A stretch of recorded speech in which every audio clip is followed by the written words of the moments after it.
Sex offenders. That's what we're talking about today in Canada, is sex offenders, and how a new bill in Canada is giving sex offenders more rights and allowing them to not be on a registry because inclusivity in Canada. But before we get into it, I want to encourage you to give a like and subscribe. And I'm sorry, where are my manners? Welcome back to another video, is how I should always start off by saying that. If I don't ever do that, please correct me in the comments. Welcome back, everybody. I hope you're having a great day. Before we get into it, I want to encourage you to give a like and subscribe if you haven't yet already. I hope you're having a great day. I hope you're not angry. And there's a high likelihood that this video is going to anger you. So hopefully this is the only thing that actually does anger you today. And let's just jump right into it. So I found this article on Ground News. Now, Ground News is my go-to place for news because it has amazing breakdowns of a biased distribution. As you can see here on the bottom right of the screen, biased distribution, it shows left-leaning, center-leaning, and right-leaning media output or media articles, sorry. And it also has coverage details of how many stories, and it just tells you right here how many right-leaning and left-leaning articles have been published, when it was last updated. It's just fantastic. And then you have also, you know, there's corporation, individual, mixed factuality, right? Like, it has a very good breakdown of what article you're reading is. There's an awesome additional features to this. There is a blind spot feature to Ground News where you can just see what you don't normally see given your political bias on what you're choosing to the news that you're choosing to consume. There's also a mobile version of this, so you can actually get all of these desktop features on your phone out and about, which is, sorry, where are my manners? Out and about in Canada, which is fantastic. And so it just really beats anything else that's out there. And so thank you, Ground News, for sponsoring today's video. And let's take a look at this very much upsetting article that's going to piss a lot of people off. If you like what you see with Ground News, I highly recommend that you click the link down in the description or the pinned comment below for ground.news/MrSun, and you will get 30% off of unlimited access. Again, that is ground.news/MrSun for 30% off. Thank you, Ground News, for sponsoring today's video. Now, as you can see, this, I know my camera's blocking it, but it says Liberal Bill updating sex offender registry in response to court decision becomes law. You've got left-leaning, you've got center-leaning, and you have right-leaning. So I already have the articles pulled up, but in order to understand this, we actually have to go back a little bit, go back about a year as to what CBC's article says here. Supreme Court strikes down law requiring sex offenders to be automatically added to the registry. So you fully understand this the context of today's video. Let's watch this video.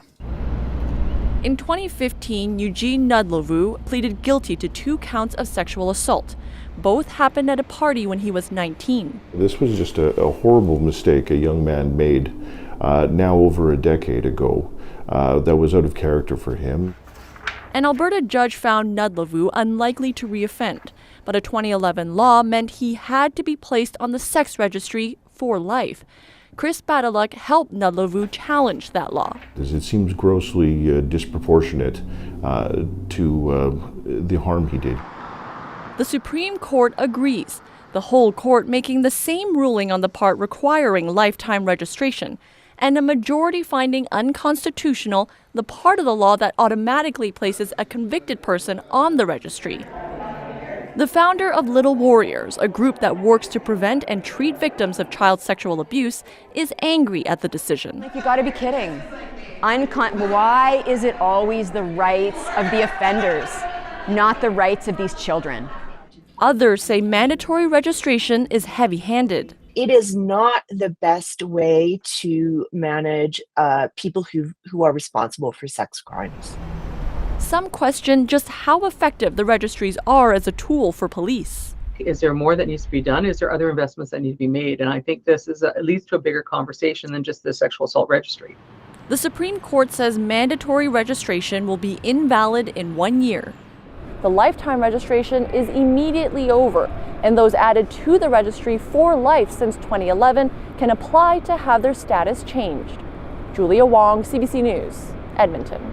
And so that was quite some time ago. So what are we talking about today? Well, let's take a look at some of the articles that I've pulled up via Ground News. Now, you can see I've got a lot of different articles. This is from Neo Media, this is from CTV, this is from Toronto Sun, and this is from the National Post.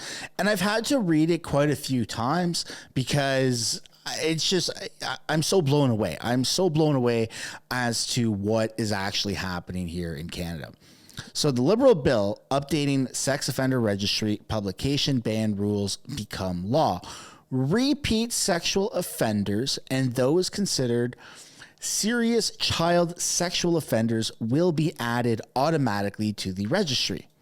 That's great news. That's exactly how it should be. And this is the thing that just got added. But others will be able to avoid being listed. And when we go to CTV, it says the exact same thing. The new law requires judges to ask prosecutors if they sought a victim's input when seeking a publication ban, and requires victims' preferences about receiving information about their case after an offender sentencing to be entered into the record. The law changes the criteria that requires sexual offenders to be automatically added to the registry in response to a Supreme Court decision last year. That change comes a year after the Supreme Court ruled it was unconstitutional to add all people convicted of sexual crimes to that listing and struck down related parts of the criminal code. Now, repeat sexual offenders and those considered serious child sexual offenders will be added automatically, but others will be able to avoid being listed if they demonstrate that they do not pose a risk to the community. And therein lies this newfound controversy and division in Canada. As you saw in the video that I first played, or I guess the only video I played, where this lawyer was explaining that his client, who was 19 years old, probably fresh out of high school, got into trouble at a party and did something where he was probably some sort of form of sexual assault. And I mean, I don't know the logistics of, or the specifics of that case, rather. Nonetheless, there's instances where you're young, you mess up, you're dumb, and then should you be on that list for your entire life? I don't know. I guess it would depend on the severity. It would depend on a case-by-case basis. But this is where it's extremely controversial, because what if you're a predator who's committing a first-time offense on a child? Because this says repeat sexual offenders and those considered to be serious child sexual offenders will be added automatically. So what if it's a one-off instance out of character, but it still falls under the category of child sexual offenders? You won't, by this new law, be added automatically, and you'll have an opportunity to plead your case and make sure that you're not on that list and that you will never be on that list. And so it's just this weird, Canada's in this weird legal loophole that you're able to get away with crimes and avoid any sort of punishment, any sort of accountability. And that's kind of the whole conservative mentality of, hey man, you're letting people, repeat offenders, out on bail. What is happening? And now it's happening with predators. Like, this is insane. This is insane. And so I'd love to pass the question off to you. How do you feel about this? Because again, it seems like it's quite controversial. There are surprisingly a pretty good amount of people that are for this bill being passed, for there not to be, or for there to be an option of, hey, was this out of character? He's not a repeat offender, or I guess she's not a repeat offender. They aren't repeat offenders, and therefore shouldn't be on that list because this was out of character and yada yada yada. So yeah, it's a very fragile moment right now in Canadian culture and Canadian politics. But let's continue reading the story. The bill, which originated in the Senate as Bill S-12, passed in the House of Commons on Wednesday evening and received royal assent on Thursday. This bill gives victims a greater voice in our criminal justice system and makes the National Sex Offender Registry more effective. I'm not sure how that's a statement, how that's a factual statement. It makes our national registry more effective because there's less people on it, because we're giving people more opportunities to not be on it. It seems like, and this is the issue with the Liberals and the Liberals having this much power, is they keep moving the goalposts, right? They keep moving. So it used to be theft under 2,000 or 5,000, whatever it is. And if it's above 5,000, then it's a criminal offense. Now, I'm not a lawyer, so the technicalities of this may be a little off, and that's to be expected because, again, I'm not a lawyer. But what the Liberals are doing is they're moving the goalposts so that you can commit more serious offenses and be penalized less. And this bill right now, this article that I'm reading to you, is just as much evidence as you need. You can commit a predatorial act against a minor, and there's a chance. I don't know if it's a high likelihood or a low likelihood, but there is a chance for you to avoid being on a national sex offender registry. In what country is that even a thing? If you commit an act that is within that category, you should automatically be put on that registry, don't you think? Or am I off in Lululand? This is the issue with our Liberal government. They're gaslighting people. And I find myself, I hate to call myself a victim of being gaslit by our freaking government, but it seems like I'm questioning, well, is there a good point to this, or is that crazy? Because on the first reaction that I have is, well, that just seems crazy.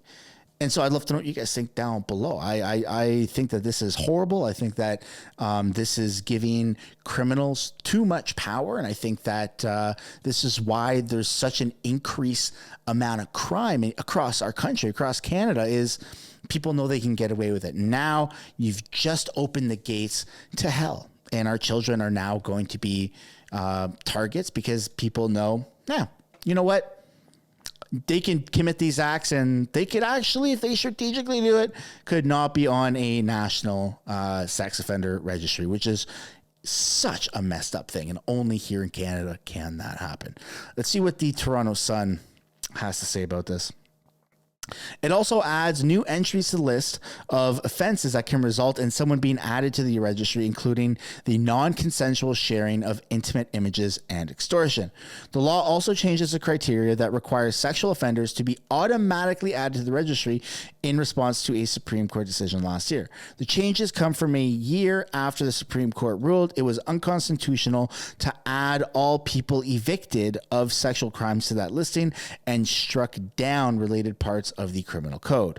Now, repeat sexual offenders and those considered serious child sexual offenders will be added automatically, which is great. But others will be able to avoid being listed if they demonstrate they do not pose a risk to the community.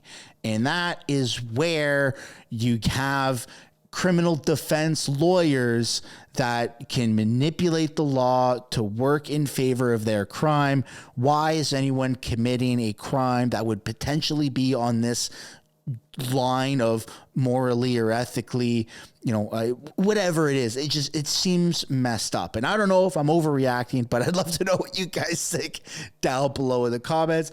Are you for this bill? Are you against it? Looking forward to reading the comments once the video is posted. And that's where we're going to end today's video, ladies and gentlemen.